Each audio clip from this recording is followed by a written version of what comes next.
खैर मकदम है।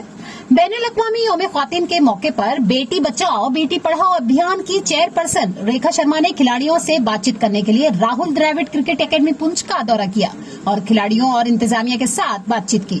परवेज मलिक अफरीदी के बानी आरडीसीए नौजवानों को जिस तरह से बेहतरीन सहूलियात फ्राहम कर रहे हैं वो भी बगैर किसी फीस के गैर मामूली काम है।